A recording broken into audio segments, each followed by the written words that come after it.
Well, congratulations, everyone. You have won a free rifle, bow, or other valuable prize from not Ron Spomer Outdoors.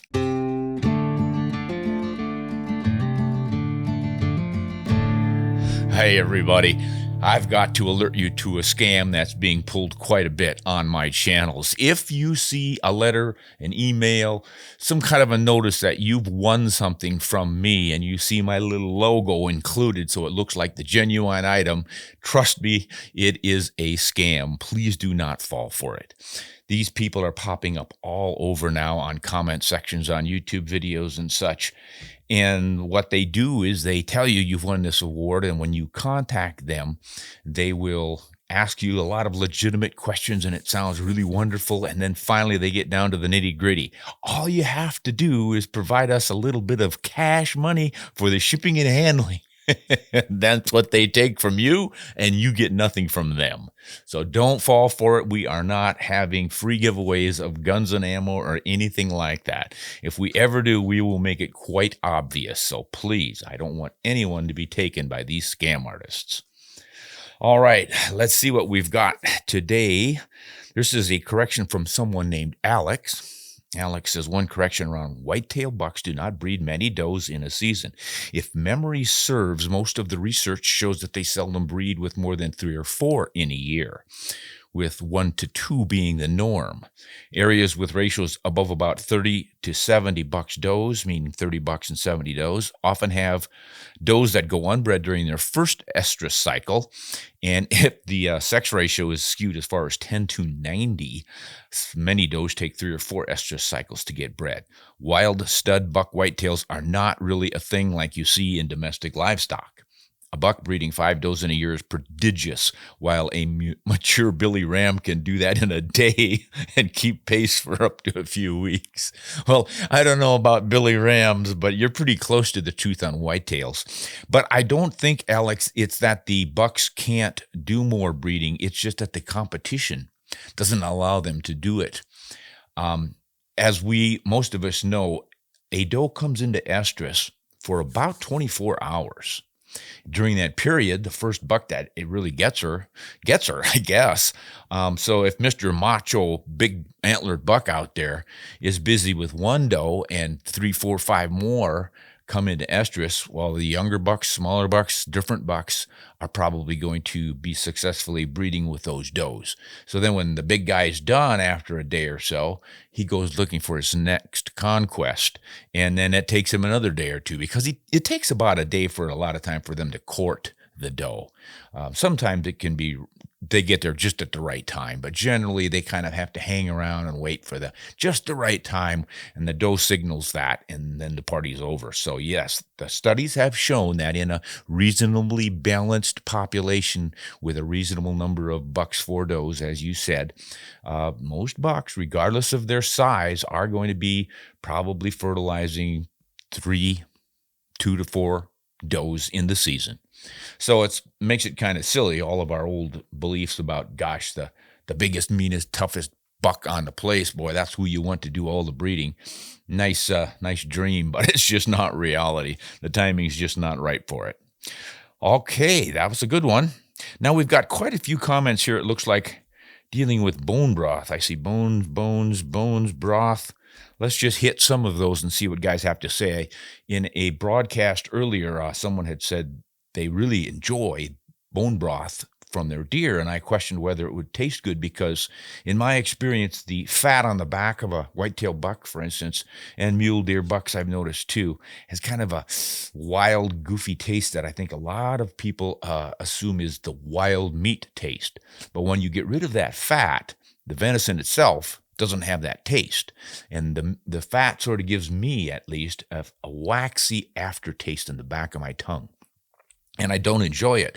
And I assume the marrow fat in the bones would have a similar flavor. But a lot of guys are saying that they boil these bones up to make a classic meat broth, like beef broth or chicken broth, from whitetail and mule deer bones, as well as caribou and moose and elk and everything. And they taste just fine. So let's just see what some folks are saying here. This gentleman said, another Alex. I don't think it's the same one. This guy says, I made bone broth from a whitetail I harvested this year, and it was excellent. Okay. This is someone called Frog Hopper. He says, roast those bones at 350 to 400 degrees until they're nice and brown, and this renders a lot of the fats out. And then you cook and simmer them with carrots, celery, and onions for 48 to 72 hours. That's a lot of cooking. Leave the cartilage and the tendons on the bone, and after it's done, strain well, put it in a bowl in the fridge, and the fat will rise to solidify, and you can remove it. You can freeze or can the broth. 1 pint jars are a good size for a big mug of broth. Okay, sounds like he's enjoying it as well. Here's someone who's doing it with a pressure cooker, doing the bone broth. That sounds like a good way to do it. He only does 4 hours for his broth, and with moose bones, he crushes them by hand after he boils them 2 times. So that must be, 8 hours of boiling, the way it sounds from your recipe. And he likes it, so, Yeah, sounds like here's one from James that looks a little negative. I wouldn't do it again. Let's see, I made stock from mule deer bones and I wouldn't do it again. It was questionable. I make stock from practically all bones, but I would hesitate to use deer bones once again. I should try it again, though. You never know. I hate to waste resources. Well, that's a good attitude. And a lot of folks make the point of not wasting resources and using these bones. And some of these guys have even been telling me that they'll put them in the compost after they've boiled them a lot and taken the marrow out and made their bone broth. The leftover bones they'll crush and put it into the garden. So that's definitely not wasting anything. But I will say this about the idea of wasting game animals, game meat, and whatever. As long as that stuff goes back into nature, it's not being wasted. That's why I don't have any qualms about boning my deer out in the field when I have to pack things out, especially elk in the mountains and such, because what I am leaving behind, the bones and the potential bone broth and a lot of the cartilages and fat and things that I cut off, that goes to feed the other wildlife out there. And of course, if you think about it, this is the way nature has always worked. The predators take what they need and or can, and then the rest of the animal lying there is fed upon by all sorts of opportunistic animals that need good protein and fat and even the hair and the skin and the nails, and it all gets consumed by something, and that's what keeps nature recycling. So don't feel too bad about leaving some pieces out there for the rest of nature to enjoy. Okay, now good old team of mine over there, all one of her sitting behind the camera, has brought up a few things on her computer for me. This is someone named Reed, and he says, I'm about to purchase a custom-built Remington 1903A3 in 33806 AI, Ackley improved. Wow, don't see one of those every day. Until I'd seen this rifle posted online, I'd never even heard of that cartridge. My understanding is that it's a lighter recoiling .338 Winchester Magnum, only capable of handling up to 250 grain bullets and fitting in a standard length action. I plan on using it for elk and black bear in western and central Montana and maybe on Alaskan moose one day. What do you know about this cartridge? Do you have any advice for me? Yeah, that's a great cartridge. It sort of got its start way back in the 1940s, I think, with Elmer Keith and his friends. They called it the 333 because it used a .333-inch diameter bullet rather than .338. The .338s came after the war, after World War II, I believe. But it was a 30-06 necked up to the bigger bullet. Of course, Elmer was a big bullet fan anyway, and I think he shot 250 grain bullets even in a .33 caliber version of that. Then after the war, they expanded it to .338, and it was a .338-06. And if I'm not mistaken, I think A-Frame got it legitimized through SAMI. That's the Shooting and Sporting Manufacturers Institute that legitimizes cartridges for commercial production. And that was fairly recent. So it was around for a long time as a Wildcat. Now, the AI version, of course, would mean that you've pushed the shoulder forward and flattened it to 40 degree shoulder rather than the original on the 30-06. So you get a little more horsepower out of it because you've increased the powder capacity. But as for being a equivalent to a 338 Win Mag, not quite. I mean, you're shooting the same bullets for sure, but you're probably looking at 200, 250 feet per second more velocity out of the much larger capacity in that 338 Win Mag. However, those big bullets, and I would say a 225 grain bullet would probably be optimum in the 338-06 AI or the straight 338-06. That would be optimized at 225, and I don't think your elk or your moose or your black bears are going to know you weren't shooting a 338 Win Mag. Obviously, you're going to get a little more wind deflection with the same bullet and a little more drop at distance and all, but really these 338s aren't what you're using for long-range reach anyway. You're probably going to hold your shots inside of 300 yards and probably even a lot closer than that. And those bullets are big and heavy enough and have sufficient sectional density that they're going to drive pretty deep and just be really effective. You will have a lighter recoiling rifle with the same bullet in either one of those just because there's less powder pushing it, lower muzzle velocity, so a little bit less energy, but more than enough to do the job on the animal without doing too much of a job on your shoulder. So I think you'll like it, Reed. Yeah, that's a great find. Congrats. I hope it shoots well for you. All right, this is Jake from Australia. I get a lot of comments and responses from Australia, and I really enjoy that. You guys are a lot of fun. You've always got some interesting things going on over there. So Jake has to say, "G'day, Ron." I love that one. G'day. With most new barrels coming out with fast twist rates, I was wondering if you could overstabilize a projectile. Does the faster twist rate affect velocity? Couple of good questions. I think we handled that one several times. It pops up a lot, but hey, if people are still asking, they still need the information. I do not believe you can overstabilize a projectile. It's like a top on a table. You spin it as fast as you want, and it's going to be stabilized. Once it gets past that certain speed, then it's stable, and then it gradually slows down and starts to wobble and falls over. Doesn't wobble when it goes faster. It wobbles when it goes more slowly. So I will say, no, you cannot overstabilize. That said, there is quite a bit of evidence from target shooters, precision shooters, that for short-range target performance, we're talking 100-yard bench rest competition kind of stuff, the twist rate, slower twist rate, just enough to stabilize whatever bullet they're shooting, works better than having a faster twist. Whereas the long-range shooters with the really long high BC bullets that need a lot of twist will not worry about that because that's why they designed that rifle.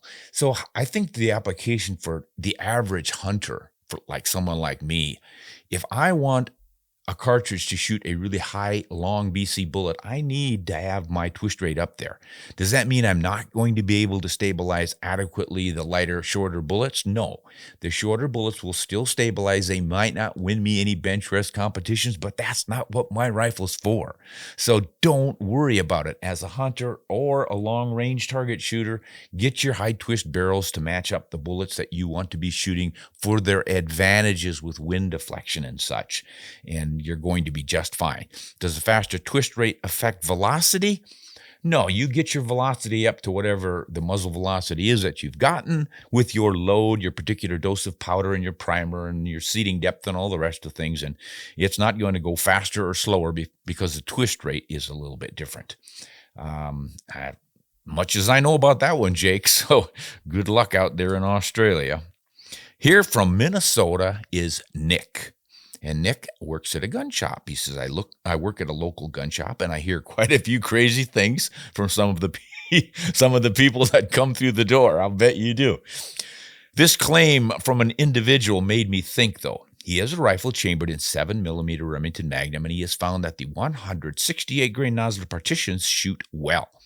He also informed me that he had shot a boat tail style bullet, and his groups were all over. Since we didn't have any factory loads with the nozzler bullets, he was asking about other options, but he wouldn't consider shooting any bullet with a boat tail. He's thinking he was going to have poor results. Now, my question is, have you ever seen a rifle you would safely say it would not shoot boat tail bullets? I'm convinced that he reached his conclusion after shooting one specific load that didn't work well in his rifles, but I'd like to hear your thoughts. Yeah, Nick, I think I'm with you on this one. I think the guy just got unlucky with a particular load his rifle didn't like. I don't think it's the fault of the boat tail bullet. I have been shooting many boat tail bullets and many different cartridges and rifles over the years, and I did not find them to be inaccurate. Now, there is a possibility that a boat tail bullet could be inaccurate in a rifle that has a damaged muzzle edge, the crown, right where that bullet leaves. If you can think of the rifling right at the muzzle being damaged on one side, the air from the expanding gases, high pressure gases, once it comes out of the groove, the bullet is now free in the air and is being acted upon by those high pressure gases exploding behind it, the ones that make it go boom. And if you've got a gouge or something in the rifling right there, it lets air out unequally and it pushes the bullet with more gases in one area than the rest and destabilizes it initially. And that could affect accuracy. So there is a concern. And then there's a little bit of how to have your crown bevel to match up the bevel of your boat tail.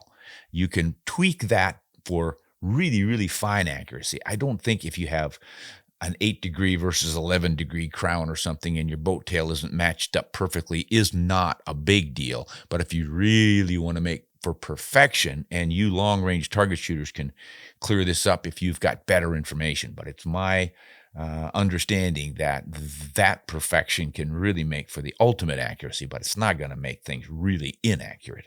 So I think your friend there or your customer was a little bit off base with his assumption. Okay, now from upper state New York comes someone named Zebra. Zebra asks, opinions on the .28 Sherman Magnum as a hunting cartridge. I see very few rifles in it, but it seems like another fun one to build on. Still trying to decide on a unique caliber for a custom rifle build. Any other suggestions would be fantastic. I love your videos. Keep up the fantastic work. Well, I appreciate that, Zebra. I've been hearing a lot about this .28 Sherman Magnum too.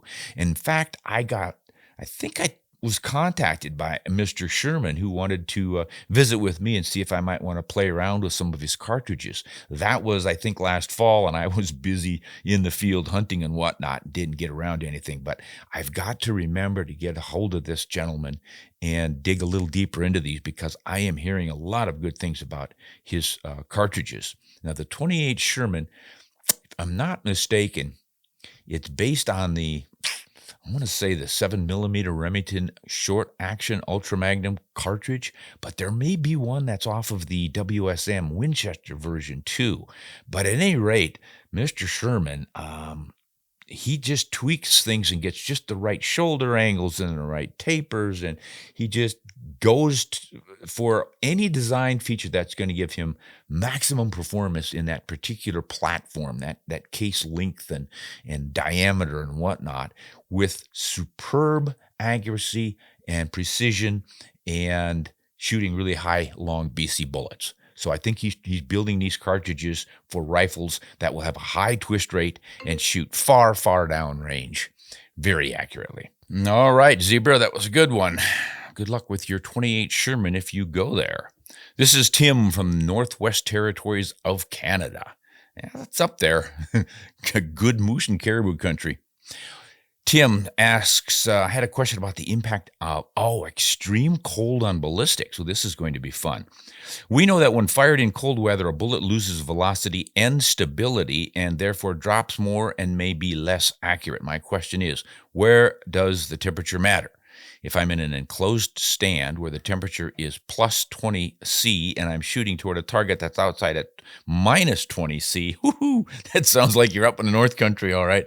Well, I see a ballistic impact as the bullet experiences that 40 degrees centigrade temperature difference in flight.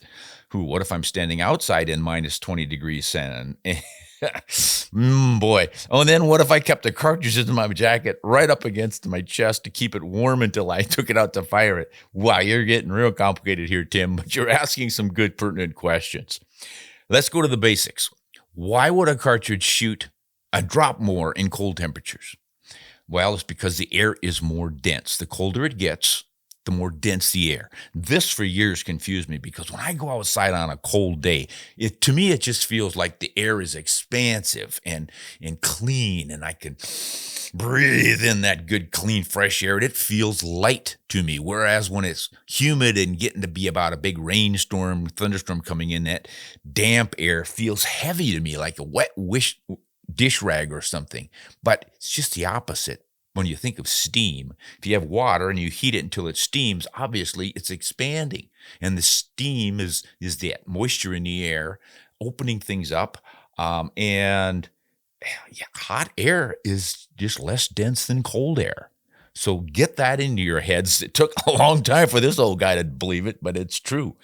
Cold air is more dense. What does that mean? Your bullet has more drag. You shoot in that dense air, and the bullet has to push more air out of the way. So it's going to drop more. But the other thing that's going on is when your cartridge itself is cold, it does not ignite at as high of a temperature. This is why a lot of guys shooting in cold weather will use Magnum primers, which are hotter than standard primers, in their hand loads to make sure they get good ignition. So you've got a cold powder sitting in there, and it's like trying to start a car on a cold morning. It's just harder to start.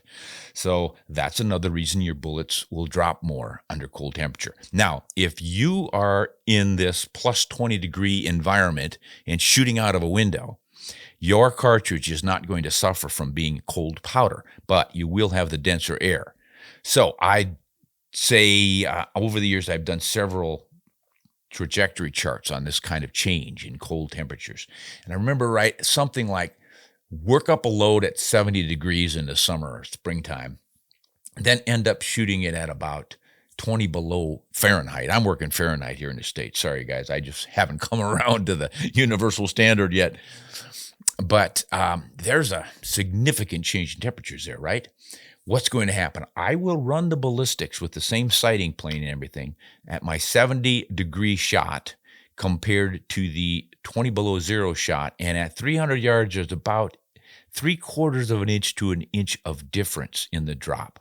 Cold temperature means it's going to drop about 3/4 to an inch more at 300 yards. That's essentially nothing, not for big game hunting. And at 500 yards, I think it was getting up there closer to 2 inches of drop. So for me, it was like, I'm not going to be worrying about it. Now, there is something you can do to reduce the effect of cold powders, and that is to get a temperature-insensitive powder when you hand load. They have formulated powders now that are pretty consistent whether they're ignited at 80 degrees or 20 below zero. They just put out the same amount of energy or close to it. So you really don't have to worry about that aspect. And then you're just down to the density of the air. And as I said, from those trajectory charts, it's really not something you need to worry about. All right, good question, Tim. North Carolina, Clayton. Hey, Ron, I went to the store looking for the wood duck mugs, and there were only elk mugs. Did I miss out? Oh, he's talking about my store online on RonSpomerOutdoors.com, our website. Yeah, did I miss out? No, they should be there. I haven't looked lately, Clayton, but not only should the wood duck mugs be available, we were supposed to have a whole bunch more critters coming out on those coffee mugs. So I will get together with my team and see what's going on there, get those back up, but you ought to be able to find them. I never know what goes on in these websites and stuff. Things pop up and disappear so fast sometimes, and you never know if somebody's messing around in the background with you or if you screwed something up. But we will get right on that. We'll get that store looked at here. I think the team was changing vendors or something, and something might have gotten lost in the transfer. I'm guessing that's what happened. But thanks for asking. Yeah, that's a fun little cup. I wish I had it setting here.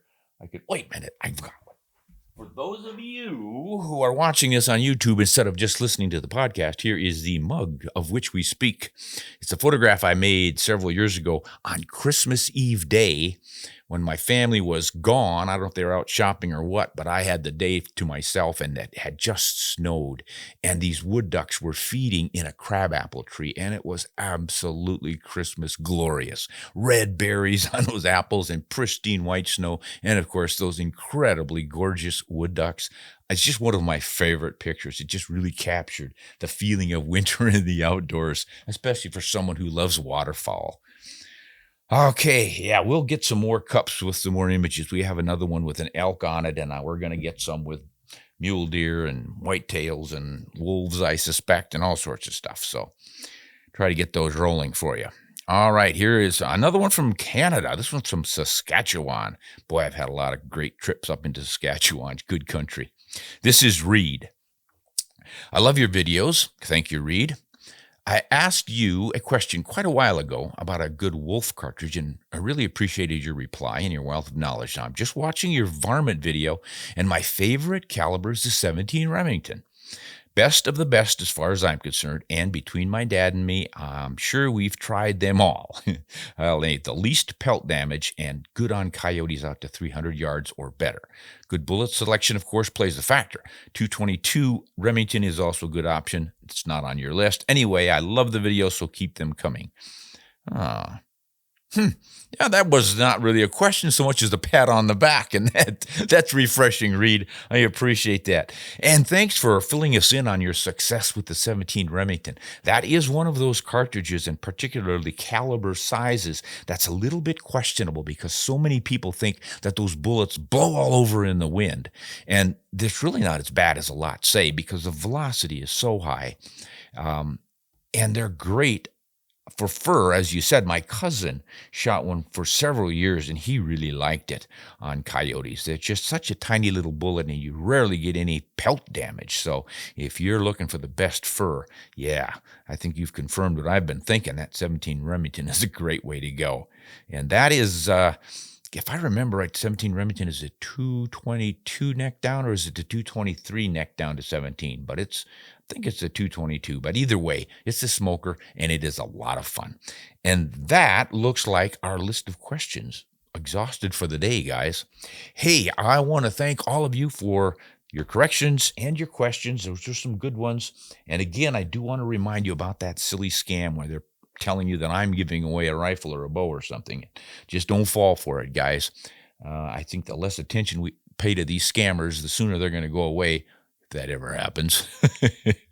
At any rate, enjoy your winter. We're having a heck of a time around here. We're getting our money's worth and paying the price for the rural lifestyle. It has been snowing and snowing a lot, and the temperatures have been unusually cold. Yesterday alone, I spent 3.5 hours on the tractor blowing out the driveway, and Betsy was right behind me with the Polaris Ranger and a blade on it, cleaning up a little bit behind me with the bigger blower, and we worked our butts off, and then we had to come home and get the wood stacked in around the stove and heat things up, and it looks like it's going to snow again next week, and we'll be at it all over again. So I hope you are having an easier time of it, but by golly, when you live in the mountains in a dry place like Idaho, you need the moisture, so this is how we get it.